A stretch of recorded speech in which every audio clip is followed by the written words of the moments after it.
sou o Marco Abreu, professor de Geografia da Rede Municipal de Ensino, e todo mundo está sabendo que no último dia 15 de junho a Secretaria de Educação lançou o programa de aulas remotas. Então decidi gravar esse vídeo para te ajudar nas questões de geografia. Se inscreve aqui no meu canal e roda o vídeo aí. Muito bem, para você baixar então o seu bloco de atividades do nono ano, você precisa entrar no site da Prefeitura de Patinga, rolar aqui um pouco a página. Você vai encontrar aqui esse banner, aproveite seu tempo, estude em casa, que vai te direcionar para o site Estude em Casa. Na parte superior nós temos aqui Programa de Aulas Remotas, acesse a página do PAR. Ao acessar a página do PAR, você pode baixar todos os blocos de atividades de todos os anos, do período de 15 a 26 de junho. Vamos encontrar aqui então o bloco de atividades do nono ano, aqui na cor azul escuro. Ele já está aberto aqui na minha máquina, eu vou mostrar para vocês. E as atividades de geografia, elas começam a partir da página 29. Então, a primeira atividade, que é a atividade número 12, ela tem aí como habilidade a ser desenvolvida, analisar fatos e situações para compreender a integração mundial, econômica, política e cultural, comparando as diferentes interpretações de globalização e de mundialização. Começa então com um texto, muito importante esse texto para você entender tudo que virá depois da leitura dele. Então, olha, nós tínhamos então um período de Guerra Fria, né? A Guerra Fria ela se instaurou logo após a Segunda Guerra Mundial e que durou até o início dos anos 90. Durante o período da Guerra Fria, pode-se dizer que a ordem mundial política ela era uma ordem bipolarizada, né? Você tinha aí dois grupos de países, um sobre a influência da União Soviética e sobre a influência do sistema socialista de organização da economia, e por outro lado, o grupo de países alinhados aos Estados Unidos com economias liberais, capitalistas, né? Esse arranjo político internacional durou até o início dos anos 90, quando houve aí a queda do Muro de Berlim, que dividiam aí as duas Alemanhas, a Alemanha Oriental socialista e a Alemanha Ocidental capitalista, e a dissolução da antiga União Soviética e a substituição gradativa de uma economia planejada, planificada, para uma economia liberal de mercado que foi aos poucos dominando os países da Europa e de praticamente todo o planeta. Então, se pudéssemos dizer se houve um vencedor da Guerra Fria, esse vencedor foi os Estados Unidos. Mas a vitória dos Estados Unidos, digamos assim, durante a Guerra Fria, inaugurou então uma nova ordem mundial. Então, se existia uma velha ordem mundial bipolar, nós temos agora uma nova ordem mundial multipolarizada, com vários polos aí de atração e de dominação locais, que agora organizam a economia mundial. Com isso, além dessa formação dessa nova ordem mundial, né, com aí a imposição do sistema capitalista, da economia liberal, da democracia enquanto modelo político, nós temos então um arranjo do espaço geográfico mundial que agora se tornou um espaço, como o Milton Santos gosta de dizer, de um espaço mais fluido, com menos barreiras que impediam o quê? As trocas, principalmente as trocas comerciais entre os países. Mas a gente pode dizer também que globalização é um processo de integração econômica, política dos países que intensificou os fluxos globais. O que são fluxos? Fluxos são coisas que estão em circulação, né? Então, quais são os principais fluxos globais? Os fluxos de informação, né? As informações elas se tornaram importantes como poder político de dominação, as mercadorias, né, os produtos industrializados do setor primário, enfim, os capitais, os investimentos, e também, em último lugar, aí, também até as pessoas elas passaram a circular mais. Esse espaço se tornou mais fluido e os fluxos se intensificaram graças ao quê? Ao desenvolvimento e ao barateamento dos meios de telecomunicação e de transporte. E aí a gente pode destacar algumas invenções importantes, como do satélite, do avião, no início do século XX, mais recente aí a construção, a formulação das redes de computadores. Então tudo isso, os navios, né, cargueiros, então tudo isso facilitou o processo de integração econômica mundial que a gente chama de globalização. Há que destacar que globalização durante muito tempo foi entendido como mundialização, porém o processo de mundialização, segundo alguns autores, como o cientista político Renato Dreyfus, como o sociólogo Renato Ortiz, que costumam relacionar o processo de mundialização como um processo mais ligado à questão da cultura, da língua, da religião, dos costumes, do modo de viver das pessoas, que está cada vez mais se homogeneizando graças à expansão das empresas transnacionais que levam os seus produtos, sua forma de viver, de se vestir, de comer, enfim. Bom, esse processo mais ligado ao aspecto cultural é chamado aí de mundialização. As empresas transnacionais, elas se espalharam mundo afora, né, levando seus produtos cada vez mais avançados tecnologicamente. Essas empresas transnacionais são empresas que têm geralmente uma sede em um país rico, desenvolvido, principalmente da Europa Ocidental e da América do Norte, e que se instala em países pobres, pouco desenvolvidos, com a intenção de explorar o mercado de trabalho, a mão de obra barata, a legislação trabalhista e a legislação ambiental, que são frágeis, flexíveis e que permitem, por exemplo, pagar salários baixos, né, não ter que pagar aí não ter que bancar alguns direitos trabalhistas. A fiscalização, muitas vezes, dos governos desses países, ela é pobre ou até mesmo inexistente, o que facilita aí a emissão de poluentes na atmosfera, nos mananciais de água e assim por diante. Por outro lado, né, muitos problemas não foram resolvidos, ou até mesmo até se agravaram. A exclusão social aumentou, as desigualdades econômicas entre os países ela se acentuou com o processo de globalização, houve uma massificação da cultura dominante sobre as culturas locais, né? Aí a gente tem, por exemplo, o uso da língua universal como o inglês, algumas evidências, por exemplo, como o uso do jeans como pano universal, um tecido universal, o consumo de alimentação extremamente calórica nas chamadas redes fast food, o consumo de filmes e de músicas, em sua maioria hollywoodianos ou da Broadway. Então, assim, a gente hoje tem mais tendência a consumir esses produtos da cultura dominante do que das culturas locais, e isso é um traço desse processo de globalização e de mundialização. Houve também aí uma escalada dos problemas ambientais, que antes eram problemas mais pontuais, e esses problemas ambientais eles se expandiram, né? Houve também, com a globalização, a proliferação de epidemias, uma vez que as pessoas passaram a circular mais, e ao circular elas também passaram a levar as doenças de um continente para outro.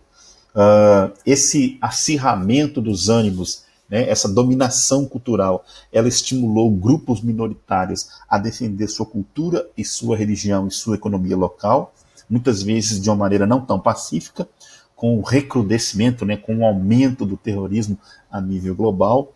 As empresas transnacionais onde se instalam, elas dispõem de tecnologia muito avançada, o que exige aí uma pequena quantidade de mão de obra, né, e isso causou, no processo de globalização, um aumento do desemprego, sobretudo do desemprego que a gente chama de estrutural, que é aquele que não tem volta, onde a mão de obra humana ela é substituída por máquinas.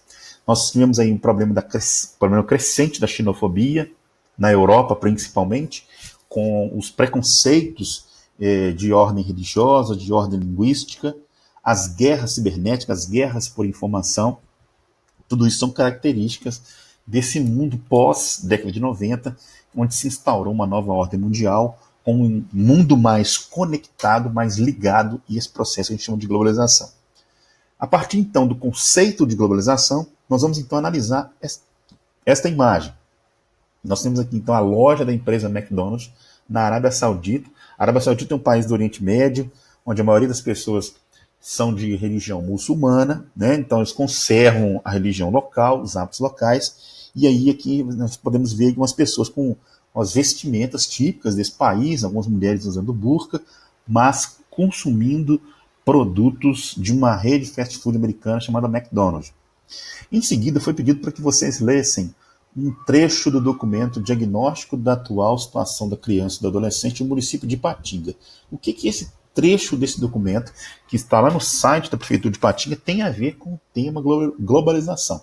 Então, vamos ver aí o que o texto diz. Olha, a dengue e a febre pelo Zika vírus tornaram-se um dos problemas de saúde pública no mundo, sendo esta última considerada como epidemia mundial, uma pandemia. Diversos fatores dificultam a erradicação dos vetores, a Aedes aegypti e a Aedes albopictus, que transmitem a dengue, febre pelo Zika vírus e a febre chikungunya.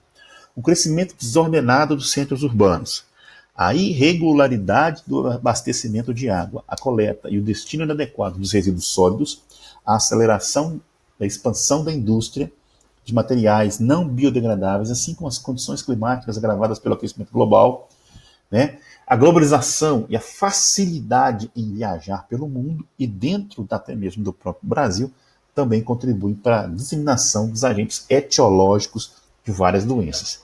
Infere-se, né, conclui-se que a febre pelo Zika vírus foi introduzida no Brasil na ocasião da Copa do Mundo de Futebol de 2014, foi sediada no Brasil, e essa situação impõe modelos de vigilância focados na identificação e gestão de riscos, no diagnóstico e no tratamento precoce, principalmente em anos epidêmicos, de modo a evitar mortes e sequelas. E aí eu queria destacar que importante evento, a Copa do Mundo de 2014, segundo especialistas, foi o evento que trouxe pessoas de diversos lugares do planeta, todos os lugares do planeta praticamente, e que através desse evento que a febre do Zika vírus foi introduzida em nosso país.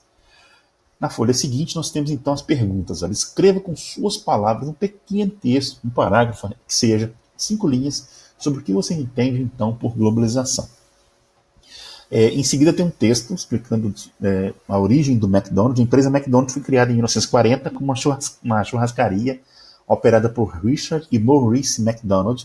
Em 1955, o empresário Ray Kroc ingressou na empresa como franqueado. Ele comprou o direito de usar o nome McDonald's. Em seguida, Kroc comprou a cadeia de restaurantes dos irmãos McDonald e expandiu a rede por todo o mundo, inclusive no Brasil. Letra B, então, pergunta o seguinte: que aspecto da globalização está ligado à imagem da empresa na Arábia Saudita? Então, lendo o texto, nós descobrimos que a empresa foi fundada nos Estados Unidos, um país da América do Norte, América anglo-saxônica, e a imagem mostra uma rede aí instalada na Arábia Saudita, um país do Oriente Médio. Qual aspecto da globalização, vamos pensar aí nas transacionais, está ligado à imagem da empresa na Arábia Saudita? Explique.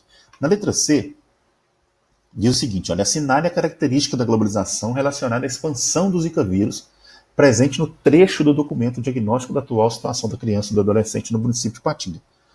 Em qual aspecto da globalização está ligado à questão da chegada do Zika vírus no Brasil? Está ligado ao fluxo global de mercadorias? Será que foram as mercadorias que trouxeram o Zika vírus para o Brasil? Está ligado ao fluxo global de pessoas para participação em eventos esportivos mundiais? Lembre-se da Copa do Mundo. Fluxo global de investimentos em abastecimento de água, coleta e destino adequado do lixo? Foi esses investimentos nessas áreas que contribuíram para a expansão do Zika vírus? Ou foi o fluxo global de informações epidemiológicas que auxiliam na gestão pública de modo a evitar mortes e sequelas? Mercadorias, pessoas, investimentos, informações. Qual desses fluxos foi o responsável pela expansão do Zika vírus aqui no nosso Brasil? Na questão 13, ainda de geografia, continuando falando do tema Zika, nós temos então uma reportagem do canal BBC da Inglaterra, de Londres, que diz o seguinte: por que Zika foi identificado em humanos nos anos 50, mas só virou epidemia agora? Então, essa resposta será esclarecida nesse texto. Diz assim: olha, há diversos determinantes para isso. Explica Antoine Fleury, diretor do Instituto de Saúde Global da Universidade de Genebra. A popularização das viagens internacionais é um dos motivos. Olha o primeiro, popularização das viagens internacionais, fluxo global de pessoas. O aumento dos deslocamentos com aviões ajuda na disseminação do vírus. É muito fácil exportar casos de Zika, dengue e chikungunya, diz aí o diretor do Instituto de Saúde Global. Outro aspecto é a popularidade do vetor, a ampla presença do mosquito. O Aedes aegypti está praticamente em todos os lugares do mundo e é muito difícil erradicar esse mosquito. Ou seja, tem mosquito em quase todos os lugares do mundo e é ele que carrega o vírus, né, que atinge as pessoas, os seres humanos. Segundo ele, em contraste com o mosquito transmissor da malária, Anopheles, o Aedes aegypti se adapta muito bem ao meio urbano e isso contribui para inflar ainda mais a epidemia. O Aedes aegypti é um animal urbano e os seus predadores, como por exemplo a libélula, pequenos anfíbios, pequenos répteis, não se adaptam ao meio urbano, então ele consegue se reproduzir livremente. O aquecimento global, aí eu tenho o terceiro motivo. O aquecimento global também poderia estar contribuindo para a propagação do vírus. Já foi comprovado por climatologistas o impacto das mudanças climáticas no surto de chikungunya no Oceano Índico em 2005. E eu suponho que, embora ainda não comprovado, isso também se aplique ao Zika. Então, o terceiro motivo não é certo, mas há uma provável ligação do aquecimento global com o surto dessas doenças transmitidas pelo Aedes aegypti. O primeiro aspecto, a popularização das viagens, as pessoas estão circulando mais. Segundo, a popularidade do vetor. O vetor é quem transmite a doença, no caso é o mosquito, que ele se adapta muito bem à área urbana e está em quase todos os lugares do mundo. E o terceiro, provável, seria as mudanças climáticas provocadas aí pelo aquecimento global. Então esses são os três motivos aí. Muito bem. Logo em seguida nós temos um mapa que mostra aí a propagação do Zika vírus. Em 1947, ele é identificado num país da África chamado Uganda. Depois, a doença é registrada em outros países da África. Em seguida, para o Sudeste Asiático, para algumas ilhas do Oceano Pacífico. E em 2014, na Copa do Mundo, no início de 2015, começa aí o surto de Zika no Brasil. E depois do Brasil, ela é levada para o México também. Então aqui esse mapa mostra o caminho de onde surgiu, para onde foi levado, né, o caminho percorrido pela propagação do Zika vírus até chegar ao Brasil e depois até chegar ao México em novembro de 2015. Cite os 4 fatores apontados na reportagem que explica a epidemia do Zika vírus em 2016. Na verdade, são 3 fatores, o quarto não é bem claro que poderia estar ligado. Primeiro, a popularização das viagens internacionais, as pessoas deslocando mais, a popularidade do vetor, existe mosquito em todos os lugares do mundo, o fato do mosquito se adaptar bem ao meio urbano, e aí ele não tem os seus predadores que impeçam a sua propagação, a sua reprodução, e o quarto motivo seria o aquecimento global, mas não comprovado ainda. Letra B, qual o continente de origem do Zika vírus? Está muito simples aqui, olha. Surge aqui em Uganda. Uganda, onde? Em que continente? Muito fácil. E nós temos aí, olha, um texto que diz assim: descoberto em humanos pela primeira vez em Uganda, na África, em 1952, o Zika vírus se espalhou pela Ásia e pelo Pacífico até chegar às Américas. O primeiro caso registrado no continente foi na Ilha de Páscoa, no Chile, uma ilha que pertence ao Chile, mas não está bem ligada ao país. Em 2007, mas a maior epidemia já registrada ocorre atualmente no Brasil. Esse texto ele é de 2016. O trecho acima ajuda a explicar o quê? A origem do Zika vírus, né? O trajeto do Zika vírus até chegar ao Brasil, a descoberta do Zika vírus em humanos, ou a chegada do Zika vírus na América do Norte. Esse pequeno trecho aí de 4 linhas, ele explica o quê? Muito simples também.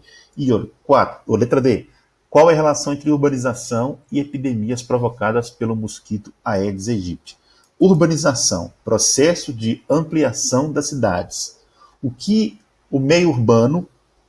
o meio urbano contribui para as epidemias provocadas aí pelo mosquito vetor, que é o Aedes aegypti. Na questão número 14, nós temos aí uma questão de análise de mapas. Primeiro a gente tem aqui um mapa que diz assim, olha, dengue, risco em seguintes países, regiões, em 2010. Então você tem aqui todos os países que estão coloridos, países ou regiões, né? Porque, por exemplo, aqui a Argentina, ela não está totalmente colorida, apenas o norte e nordeste da Argentina. Mas quais países e regiões, áreas onde houveram registros de casos de dengue no ano de 2010? E aí a gente vai perceber aqui o seguinte, que a área onde houve casos de registro de dengue, elas coincidem com a área onde recebe mais energia solar. Portanto, essa área aqui é a área mais quente do planeta. A gente não tem aqui uma linha não, mas a gente pode imaginar que aqui, mais ou menos aqui no meio, você tem a linha do Equador, que divide a Terra hemisfério norte e hemisfério sul, e 23 graus ao sul você tem aí o Trópico de Capricórnio, 23 graus ao norte o Trópico de Câncer. Entre o Trópico de Câncer e o Trópico de Capricórnio, você tem a área onde a parte do planeta que mais recebe energia solar, a parte do planeta que recebe os raios solares de maneira perpendicular, a gente chama de zona intertropical, e a parte do planeta que mais faz calor. E aí em seguida, a gente tem um esquema mostrando as zonas térmicas da Terra. Então, nós temos isso aqui, só os raios solares, eles vão de maneira perpendicular do Trópico de Capricórnio até o Trópico de Câncer, passando pela linha do Equador. Então, o momento em que o Sol, os raios solares atingem o Trópico de Capricórnio, o Trópico de Câncer e a linha do Equador, marcam aí momentos importantes do ano, que são os solstícios e os equinócios. As áreas que estão localizadas entre os trópicos e os círculos polares, por exemplo, do Trópico de Câncer até o Círculo Polar Ártico, você tem a zona temperada do norte, do Trópico de Capricórnio até o Círculo Polar Antártico, a zona temperada do sul, e dentro dos círculos Antártico e Ártico, você tem as chamadas zonas polares, que são as zonas onde os raios chegam mais inclinados, com menos energia, né, e são, portanto, as áreas mais frias do nosso planeta. Em seguida, eu pedi para você ler aí 2 trechos de reportagem, mais uma vez fazendo um link entre clima e desenvolvimento do mosquito da dengue. Então, preste atenção que tudo está girando em torno de 2 fatores. O que será que o clima tem a ver com a relação do desenvolvimento desse mosquito? O primeiro trecho diz o seguinte: o gradual aumento da temperatura do planeta traz inúmeras consequências de grande impacto ambiental, do derretimento das geleiras polares e aumento do nível oceânico a fenômenos de desertificação, intensificação de queimadas e proliferação de vetores de doenças. O relatório Contagem Regressiva sobre a Saúde e as Mudanças Climáticas, publicado na revista The Lancet, destaca que o aquecimento global promove a expansão dos mosquitos responsáveis pela transmissão da dengue, oferecendo um ambiente quente de chuvas propício à reprodução dos insetos. Então, eu queria destacar aqui no final, oferecendo um ambiente quente e de chuvas propício à reprodução dos insetos. Áreas, portanto, com grande umidade e com elevada temperatura é o ambiente propício para a reprodução desse mosquito. Depois, um outro texto, cujo título é Autor do estudo sobre clima e dengue comenta a contribuição para a prevenção.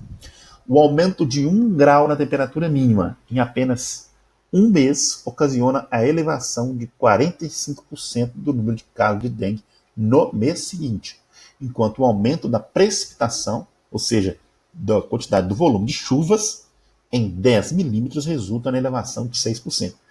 Então, se a gente fosse comparar temperatura e pluviosidade, ou seja, chuva, o que mais contribui para a propagação do mosquito seria a temperatura e, em menor grau, a precipitação, ou seja, a umidade, no número de casos de doenças no mesmo período. Além disso, revela que o clima é um importante fator na distribuição temporal e espacial das doenças transmitidas pelos vetores. Veja bem, distribuição temporal, épocas do ano que tem mais casos de dengue, verão. Épocas do ano que tem menos casos de dengue, inverno, principalmente aqui no Brasil, onde o inverno é seco. E espacial, ou seja, nas zonas tropicais, em que há a maior exposição aos raios solares e as temperaturas são mais elevadas, e, portanto, o mosquito consegue se reproduzir com mais facilidade. Registre, então, em folha separada. Letra A. As informações representadas nos 2 textos. Nós temos 2 textos aqui.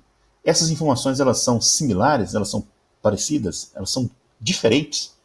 Elas são divergentes? Elas contradizem? Elas defendem pontos de vista diferentes? Ou são informações contraditórias? Está bem claro aí que os dois terços estão indo para a mesma direção.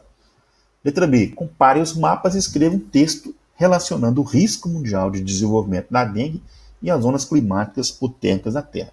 Qual a zona climática ou zona térmica da Terra onde há a maior probabilidade da propagação desse mosquito transmissor dessas doenças? Faça um texto relacionando esses dois fatores. Na letra C diz assim: que aspecto da globalização está ligado ao aumento das temperaturas globais? O que a globalização tem a ver com o aumento das temperaturas globais? A redução da produção de resíduos sólidos, ou seja, de lixo, a ampliação das desigualdades sociais e econômicas, o aumento do consumo global das fontes de energia renováveis, ou, presta atenção, renováveis é aquelas energias que podem se renovar, portanto, são inesgotáveis. Ou não podemos confundir com, por exemplo, os combustíveis fósseis, que não se conseguem se reproduzir em tempo hábil para os seres humanos. E, por último, a expansão, ou seja, o aumento da produção industrial através das empresas transnacionais.